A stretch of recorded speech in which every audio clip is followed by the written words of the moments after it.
Hello friends, आज का जो वीडियो है वो परसेंटेज के ऊपर है। इसमें मैं बताऊंगा कि परसेंटेज क्या है, कैसे हम ज्ञात करेंगे और हमें किन किन बातों का ध्यान रखना चाहिए परसेंटेज निकालते समय की कोई गलती ना हो। तो पहले दोस्तों बताऊंगा कि परसेंटेज क्या है।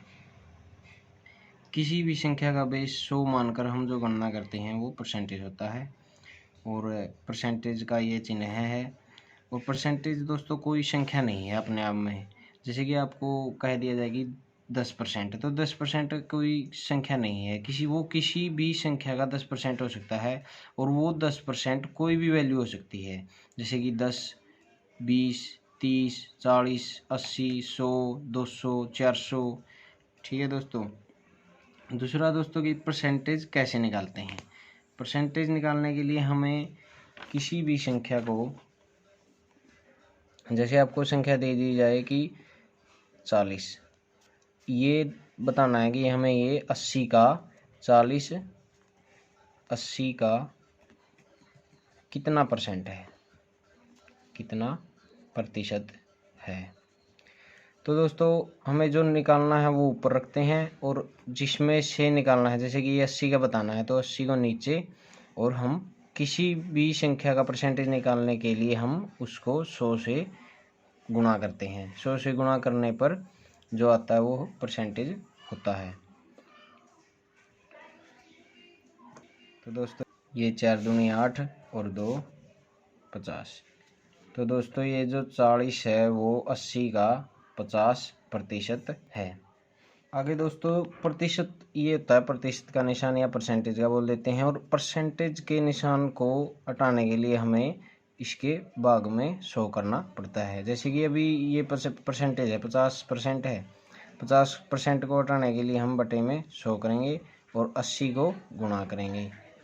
ठीक है, 1 0 से 1 0, 1 से 1, 8 पंजे 40। तो ये 40 है, वो संख्या आ गई जो 80 का 50% है। ठीक है दोस्तों। आगे मैं बताऊं, दूसरा पॉइंट है बेसिक परसेंटेज। जैसे कि बेसिक परसेंटेज 25% है, आपको दे दिया है 25%। 25% का मतलब है 25/100। 50% दे दिया जाए, 50% का मतलब है 50/100। और जैसे कोई भी दे दिया 22%, 22 का है 22/100। यानी कि हम परसेंटेज को हटाने के लिए 100 से डिवाइड करते हैं और परसेंटेज में बनाने के लिए हम 100 से गुणा करते हैं। अब हम परसेंटेज के कुछ एग्जांपल देखेंगे। जैसे कि आपको कोई क्वेश्चन दे दिया जाए, जैसे आपको क्वेश्चन दे दिया गया, पहला क्वेश्चन है कि 2/50 का कितना प्रतिशत है। तो हम दो को ऊपर लिखेंगे, 50 को नीचे और 100 से गुणा करेंगे। तो 2/50 का 4% है। तो हम प्रतिशत को लगाने के लिए हम 100 से गुणा करते हैं।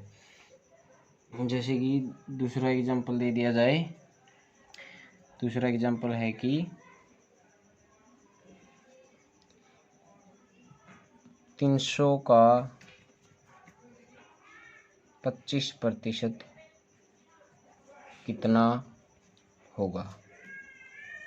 देखो दोस्तों, इस पहले वाले क्वेश्चन में हमने प्रतिशत में चेंज किया था, अब हम प्रतिशत को संख्या में बनाएंगे।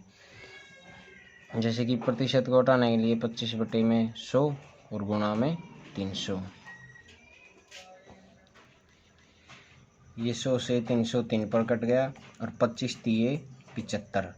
तो ये 75 है वो 300 का 25% है। जैसे कि आपको कुछ इस प्रकार से भी सवाल दे दिया जाएगा कि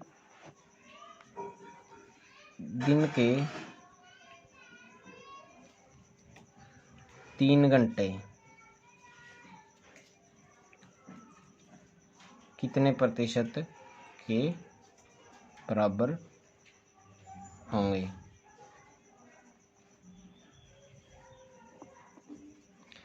जैसे कि 3 घंटे और दिन में कितने घंटे होते हैं 24, गुणा में 100, तो 3 अट्ठे 24 और 1/8 इस पे ये कटेगा 12 पे, 12 अट्ठे 96 आता है। 12 से ही 4/8 यानी कि 4 दूनी 8, 1/2, तो 12 से ही 1/2% के बराबर होता है। दूसरा दोस्तों कुछ इस प्रकार से भी क्वेश्चन आ जाता है, जैसे कि आपको दे दिया जाएगी परसेंटेज किसका कितना है। जैसे आपको एक क्वेश्चन आ गया कि 1200 का 25% कितना है, ठीक है। तो हम 25/100 गुणा में 1200, ये इस पे कट गया और 25 का 25 250 और ये गया 300 के बराबर। तो 300 है जो 1200 का 25% है। और आगे ही यही सवाल घुमा के दे दिया जाता है कि 1200 किसका 25% है। देखो दोस्तों इस सवाल में देखते हैं, जैसे कि ये 300 है, ये 1200 का कितना है, 1/4 हिस्सा, ठीक है। तो ये आ गया 300, यानी कि ये 1200 का 300 1/4 हिस्सा है। तो ये 1200 ही 1/4 हिस्सा है, यानी कि अब इससे हम 1200 को 4 से गुणा करेंगे, 12 चौक 48, तो 4800 ये हमारा आंसर आएगा। यानी कि 1200 है वो जो 4800 का 1/4 हिस्सा है। या आप दूसरे तरीके से ऐसे समझ सकते हैं दोस्तों, जैसे कि ये मान लिया आपको ये दे दिया, ये पिछले वाला पहले वाला क्वेश्चन है, तो इसमें मतलब ये हिस्सा दिया था ये 300, ठीक है। और ये पूरा कितना है, ये सारा का सारा सर्कल ये कितना है 1200। और अब ये अगले क्वेश्चन में दे दिया गया है कि ये जो हिस्सा है ये 1200 है, तो यानी कि ये जो इसका ये बचता हिस्सा इसका 300 से 4 गुना है ये, तो ये 1200 से ये पूरा का पूरा हिस्सा कितना होगा 4 गुना, तो 1200 को हम 4 से मल्टीप्लाई करेंगे तो 4800, ठीक है दोस्तों। तो दोस्तों आगे हम कुछ इम्पोर्टेंट फ्रैक्शन देखनी होंगी जो आगे परसेंटेज के क्वेश्चन करने में बहुत ही यूजफुल होंगी। दोस्तों जैसे यह है 1/2, ये था 50% के इक्वल। दूसरा है 1/3, ये था है 33 से ही 1/3 के इक्वल परसेंट के इक्वल। तीसरा है 1/4, तो ये था है 25% के इक्वल। चौथा है 1/5, ये था है 20% के इक्वल। 1/6, ये होता है 16 से ही 2/3% के इक्वल। और 1/7, ये होता है 14 से ही 2/7 के इक्वल। और 1/8, ये होता है 12 से ही 1/2% के इक्वल। और 1/9, ये होता है 11 से ही 1/9% के इक्वल। 1/10, ये होता है 10% के इक्वल। तो दोस्तों ये कुछ ऐसे ही बहुत ही इम्पोर्टेंट हैं फ्रैक्शन जो हमें याद रखने होते हैं। आगे जो क्वेश्चन करेंगे उनमें हम ये परसेंटेज को, अगर कहीं पे क्वेश्चन में परसेंटेज दिया गया है तो उसकी जगह पर हम इसको यूज कर सकते हैं।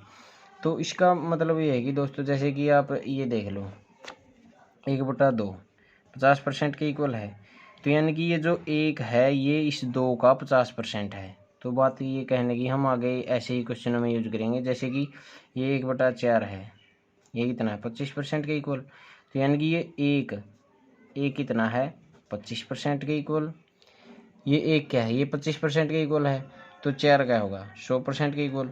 तो दोस्तों पहले ही बताया था कि मैंने किसी भी संख्या का हम 100 बेस मानकर उसकी गणना करेंगे, ठीक है। तो ये 4 का हम 100 मान लेंगे, 4 को हम 100 बेस मान लिया कि 100% है। और 1 है ये इसका 25% हो गया। हर क्वेश्चन में ऐसा ही है दोस्तों, जैसे 1/6 है, 1/6 है, ये 1/6 16 से ही 2/3% कैसे हो गया, जैसे कि 1/6 को 100 से गुणा कर दिया, ठीक है। तो 100 से गुणा कर देंगे, 16 छिक गुणा करेंगे, काटेंगे कि 16 6 एकम 6, ठीक है। ये बच गया 4 4 हासिल, ठीक है। और 6 को 36 बच गया कितना 4, तो 4/6। तो हम इसे लिख सकते हैं 16 से ही 4/6, और इसको ये कट गया 2 पे 2 3, तो 16 से ही 2/3%। यही दोस्तों इन फ्रैक्शन का इस्तेमाल ऐसे ही होगा आगे, तो हम इनको आगे क्वेश्चन में सीधा यूज कर लेंगे, हमें ये परसेंटेज निकाल के नहीं दिखानी पड़ेगी।